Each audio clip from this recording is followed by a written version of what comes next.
mencari Tuhan yang benar. Dari Buddha, Katolik, dan akhirnya mantap berlabuh di Islam. Walau sebelumnya benci dengan Islam. Silakan disimak. Nama lengkap ada dua. Kalau nama Cinanya Lim Paulung. Kalau nama Indonesianya Santoso Halim Sento.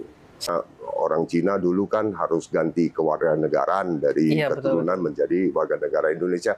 Jadi harus ganti nama. Yang kasih nama itu orang Jawa, jadi dikasih nama Santoso. Ya, Sentosa ya. Oh ya, Santoso Halim Sento.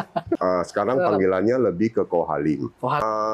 Saya pernah di Katolik, pernah di Buddha. Gitu. Buddha, terus Buddha terbagi dua, Buddha yang di wihara, sama Buddha yang ada Jepang-Jepangnya itu. Gitu. Saya nggak usah sebutkan namanya ya. Buddha itu.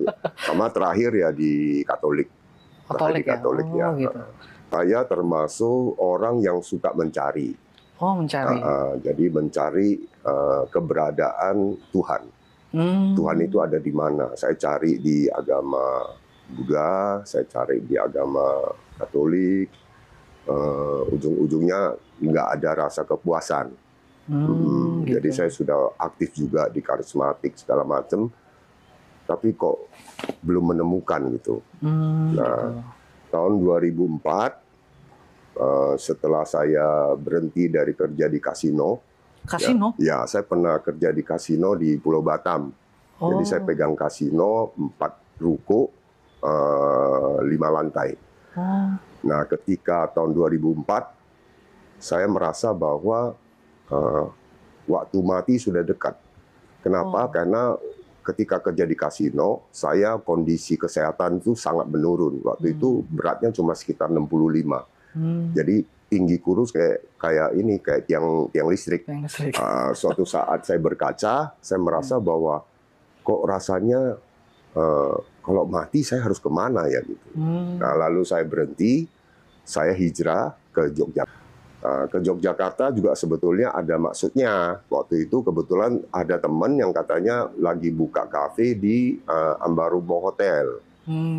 Ketika saya sampai di Jogja, Ambarumo Hotelnya juga udah diruntuhkan. Teman saya juga udah pindah ke Australia. Ya, sehingga saya di sana masih pakai gaya hidup Batam. Tetap kita malam harus ke klub, kemudian karena terbiasa ya dengan cara hidup seperti itu. Akhirnya suatu hari saya merasa bahwa saya terpanggil untuk masuk Islam. Kemudian itu saya pergi ke Masjid Gede di Masjid Gede yang di Kauman. Saya cari Pak Kiainya nggak ketemu. Jadi pada saat itu saya masih ingat tuh hari Jumat. Karena saya berpikir kalau habis sholat Jumat kan biasanya ulamanya ngumpul. Tapi heran pada saat itu justru saya nggak menemukan ulama. Gitu. Jadi saya nggak tahu harus bagaimana. Karena tahun 2004 belum ada mualaf center seperti sekarang, ratusan. Betul. Jadi intinya adalah saya mencari lah gitu. Ketemu dengan Himpunan Pengusaha Muda Indonesia, ketuanya Pak Gonang, saya masih ingat. Saya katakan bahwa saya mau masuk Islam. Dan tidak ada yang berani mengislamkan saya waktu itu. Karena dianggap ini orang tidak jelas. KTP Batam. Mau datang tiba-tiba bilang mau masuk Islam. Ketakutan. Karena mungkin nggak paham kan. Lalu sempat berproses tuh selama berapa minggu. Akhirnya saya diajak ke almarhum Habib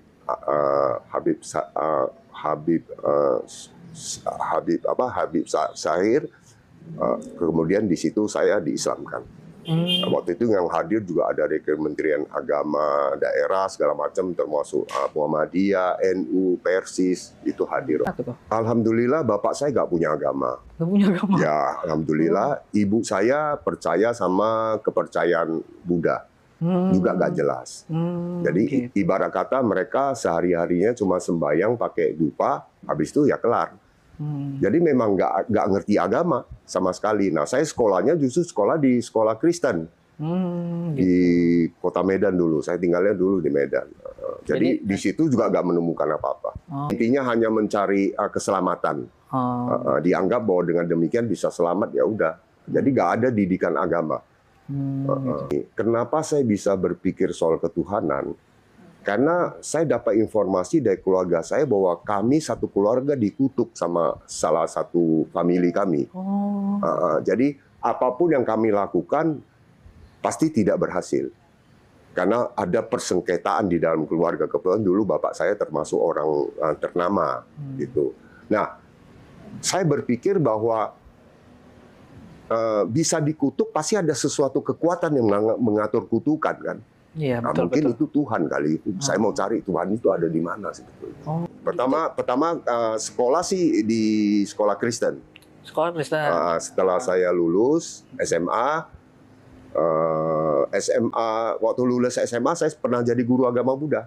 Guru agama Buddha? Iya, saya pernah guru ngajar agama Buddha di salah satu sekolah di daerah nggak jauh dari Medan di Pulau Brayan. Saya ngajar agama Buddha, saya ngajar Tripitaka, saya ngajar mengenai reinkarnasi. Tapi di situ saya belum menemukan yang namanya Tuhan itu. Nah, murid saya tanya, Tuhan itu apa? Saya bilang ya Tuhan itu ya alam semesta. Yang saya tahu cuma itu. Karena Buddha Siddhartha Gautama juga bukan Tuhan. Dia hanya manusia biasa yang mendapat pencerahan dan bertapa. Itu Buddha dulu. Buddha Jepang. Oh, Buddha Jepang. Buddha Jepang, kita baca ini. Justru di situ saya dapat pelajaran justru lebih menyerempet ke Hindu. Kenapa? Karena di situ diajarin ilmu-ilmu misalnya meringankan tubuh. Sehingga kalau kita baca mantranya, badan kita bisa naik. Ya malah akhirnya kita jadi mistik urusannya. Nah, itu juga tidak berhasil. Akhirnya saya keluar, baru saya pilih agama Katolik. Di Katolik kita juga nggak menemukan Tuhan. Tidak menemukan Tuhan juga? Karena ada Tuhan Yesus, ada Bunda Maria, ada Roh Kudus. Ada Roh Kudus ya. Yang mana yang benar? Apakah Tuhan Yesus atau Bunda Maria atau Roh Kudus? Jadi kita juga bingung. Ya di mana ada Tuhannya? Malah saya saking serunya mau cari Tuhan, saya ikut grup karismatik Katolik. Di mana di situ ada nyanyian macam-macam. Saya sempat belajar juga 7 bulan sebagai misionaris. Misionaris? 7 bulan. Saya masih ingat tuh di Jakarta saya belajar. Di situ saya mengetahui bahwa sebetulnya juga nggak bicara masalah Tuhan. Mulai KKN ya, kuliah kerja nyata ya. Tapi intinya adalah lebih ke maaf ya. Bukannya kita menjelekkan agama lain, tapi intinya kita perlu membicarakan kebenaran bahwa itu lebih banyak ke sugesti. Sugesti ya? Ya, orang disuges supaya dia bisa bangkit, dia bisa apa. Makanya namanya dalam pencerahan Roh Kudus ya, pencurahan Roh Kudus. Terus jadi ada acara kayak KKR juga. Jadi orang pincang bisa berjalan, kemudian orang buta bisa melihat, tapi orang buta melihat sih nggak pernah ya. Cuma orang pincang kakinya ini bisa jalan karena ada sugesti. Kayak di Senayan itu saya sering ikut. Saya belajar juga bahasa roh. Jadi cukup banyak yang kita pelajari. Cuma ya tetap kita merasa tetap kurang gitu. Tetap nggak ketemu gitu Tuhannya di mana gitu. Memurtadkan tidak. Cuma saya sangat benci orang Islam. Oh gitu. Karena kenapa saya benci orang Islam? Karena saya lihat tingkah laku oknum ya kalau kita bicara ya. Kok pada nggak benar gitu loh. Misalnya selalu kita disusahkan sebagai pengusaha ya, kalau udah mau Idul Fitri banyak minta sumbangan, banyak ini, banyak itu, jadi kita merasa terusik dengan hari-hari besar itu. Nah, ini sebagian besar orang Chinese punya pandangan seperti itu. Kemudian orang-orangnya juga akhirnya merembetnya ke agamanya. Jadi menganggap agama Islam itu agama nggak benar kan gitu. Padahal itu kan oknum. Nah, saya kenal Islam itu sebetulnya udah lama ya. Jadi ceritanya begini, saya pernah kerja di Bali sebagai sebagai guide ya.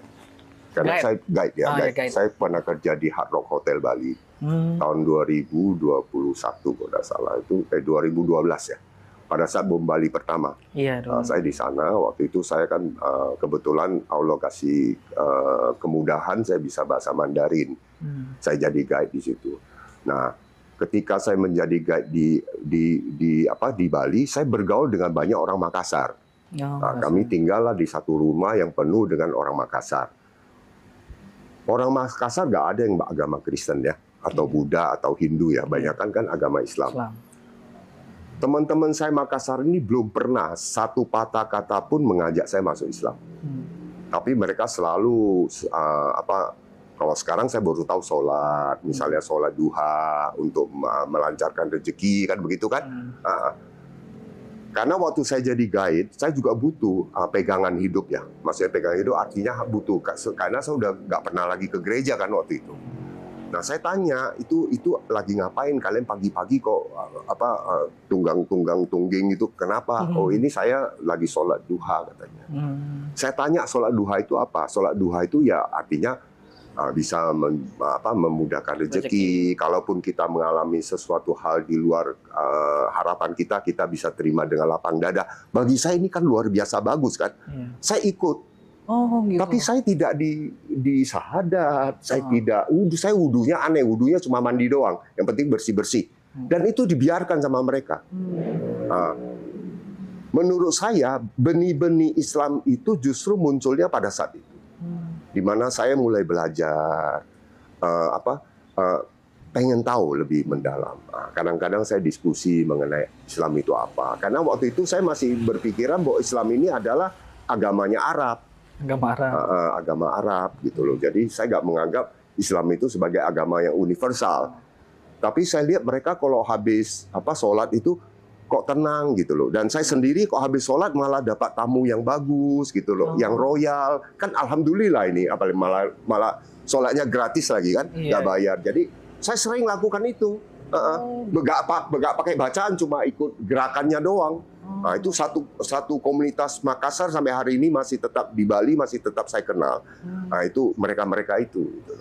Soal menarik ya. Dari situ tuh mungkin ya kejadiannya waktu saya itu ketika bom satu meletus, saya masih di Bali. Habis itu saya nggak di Bali lagi, saya pergi ke Batam. Nah, itu yang pegang kasino itu. Mungkin sekitar 2013 kali ya. Allah kasih kemudahan, berarti ibarat kata kita bukan Islam saja masih dikasih rezeki loh sama Allah. Kan luar biasa Allah kita ini. Ya, karena saya teringat, saya terus dikasih bayangan mengenai mati. Kan saya belum menemukan Tuhan. Jadi kalau saya mati, saya mau cari siapa coba? Ya kan? Akhirnya saya pikir, ya saya harus temukan Tuhan kan. Dan kelihatannya dari beberapa pergaulan di sana, saya memang dikasih masukan bahwa ya Islam itu ya sembahnya ke Allah Tuhan gitu loh. Alhamdulillah kan waktu itu saya merasa wah mungkin ini nih jalur yang benar gitu loh. Makanya saya cari gitu. Ya. Kemudian masuk Islam tahun 2004. Tahun 2004. Di 2004 di Yogyakarta ya. Alhamdulillah di situ saya masuk Islam, mengucapkan kalimat syahadat dan saya menangis. Waktu mengucap kalimat syahadat itu menangis seperti anak kecil. Saya juga heran. Jadi saya tanya ke Habib saya, Habib Mas Surido, Habib, kenapa saya menangis? Tolong kasih saya penjelasan. Saya bukan pemuda yang cengeng selama ini. Saya kesana kemari nggak pernah nangis, dipukul orang aja nggak nangis ya. Kenapa saya nangis? Nah, kata Habib ini, Pak Halim, kamu nangis karena apa? Selama ini hatimu maunya kembali ke Islam, tapi fisik kamu selalu melawan. Nah, ketika kamu mengucapkan kedua kalimat syahadat, maka hati dan jiwamu bersatu. Sebagai manusia, kamu nggak punya kekuatan untuk menahan itu, makanya jadinya nangis. Gitu. Nah, penjelasan yang cukup bagus ya. Lalu saya bilang, kalau gitu Bib, tolong bantu saya untuk ngajarin Quran. Nggak diajarin. Habib bilang, khusus untuk Pak Halim, itu nggak perlu saya ajarin. Belajar sendiri. Masjid banyak, pergi ke masjid, belajar sholat di situ, ngaji di situ, ya. Jadi nggak usah diajarin macam-macam, pergi aja sendiri, dibiarkan. Tapi alhamdulillah dengan itulah makanya hari ini saya tetap punya tauhid dan akidah yang kuat, karena saya mau belajar sendiri. Ya Habib karena melihat itu ya. Ya, karena Habib tahu bahwa model kayak saya itu nggak perlu diajarin ke anak TK, cari sendiri saja sana. Ada kok banyak masjid. Gitu. Ya saya anak pungut, jadi saya sebetulnya saudara saya itu ada 13. 13. Tapi karena saya kecil sudah sakit-sakitan, Jadi saya dipungut sama paman saya, diganti nama karena katanya kalau nggak diganti nama ini anak nggak bisa hidup. Kepercayaan orang, akhirnya diganti nama, saya dipungut jadi anak. Nah, hubungan saya dengan keluarga pungut itu terputus. Hanya pada saat saya sudah mulai lulus sekolah, sudah mulai bekerja, dianggap sudah selesai. Jadi ibarat kata memang hidup mandiri. Orang tua kandung gimana tuh? Orang tua kandung, papa sudah meninggal, ibu juga udah tua. Nah, jadi pada saat masuk Islam, karena sebetulnya mama masih Islam, papa nggak punya agama karena dari Cina. Jadi setelah masuk Islam ya terputus komunikasi sampai hari ini. Jadi sudah saya cari juga nggak ketemu. Itu intinya. Jadi hidup sebatang kara lah. Yang pertama ketika saya masuk Islam, semua uang saya habis. Oh ya, langsung bersih, diuji langsung. selesai sudah. Tinggal handphone 2 biji kalau nggak salah. Handphone itu waktu itu Nokia harganya cuma 400.000. 2 biji, saya sama istri belum mualaf. Lalu setelah saya 3 bulan mualaf, baru istri mualaf. Oh, mualaf juga? Ya, istri saya dulunya Advent.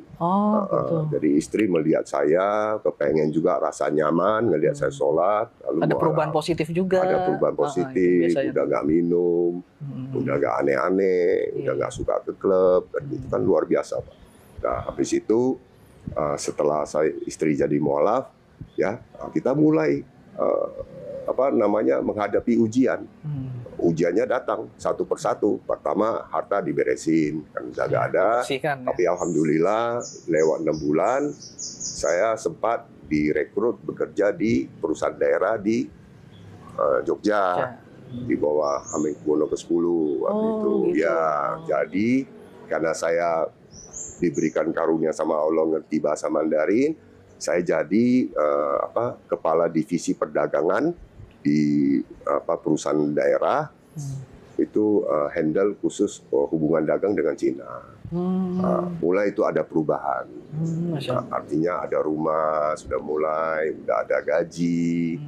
Nah, di Jogja memang kondusif untuk agama karena kita mudah mencari masjid, mudah untuk belajar. Nah, di situ saya banyak belajar sama Pak Kia. Ini semua takdir Allah ya. Takdir Allah. Karena satu waktu memang waktu itu untuk pertama kalinya Sultan bikin hubungan kerjasama langsung dengan Guangzhou, China.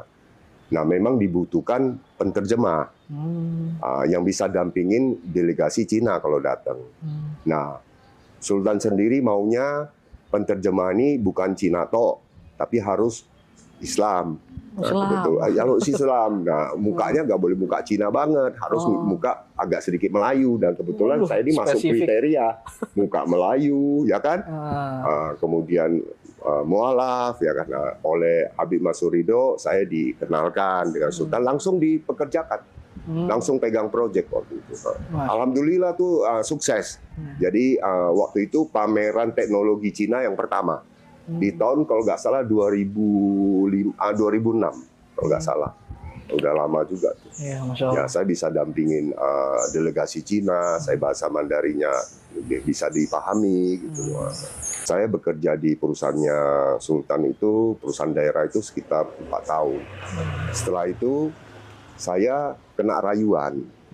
Teman, ada teman di Jakarta minta saya supaya bantu dia di Jakarta. Nah, saya sempat masuk ke Jakarta. Nah, begitu masuk Jakarta, wah itu mulai itu gonjang-ganjing tuh, mulai itu bergaul lagi, nge-club lagi. Karena apa? Karena alasannya entertain. Karena dia itu perusahaan forwarding, jadi semacam import export. Nah, itu sempat berapa tahun gitu loh. Tapi alhamdulillah saya kerja di sana, saya bikin pengajian, ya kan? Bikin pengajian rutin setiap bulan sekali, saya bikin pengajian. Jadi udah mulai dakwah tuh pelan-pelan tuh. Seperti sekarang saya kan menjadi ketua Mualaf Center Indonesia Peduli Bogor Timur. Kalau dulu kan nggak ada organisasi. Jadi kegiatan dakwah saya justru personal ke personal.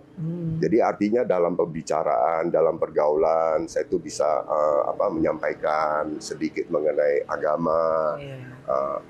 Ada yang bertanya begitu. Nah, itu cuma itu aja yang saya bisa lakukan waktu itu. Kalau di MCP Botim ini kan baru tahun 2023 mulai terbentuk di sini. Nah, kondisi waktu itu di sini itu mualaf nggak terurus. Jadi nggak terus, maksudnya gini, yang mau syahadat juga kadang-kadang suratnya nggak jelas. Nah, mulai kita benahi itu di sini, termasuk surat keterangan mualaf kita sudah diterima oleh kecamatan, ya kan, sehingga mereka kalau mau rubah dari agama asal menjadi agama Islam sudah lebih mudah lah, nggak terlalu banyak prosedur gitu. Ya. Udah itu. Sama ini baru jalan sekitar 16 bulan, Pak. 17 bulan ya, Pak ya. Sudah hampir sekitar 12 mualaf lah yang bersyahadat di tempat saya.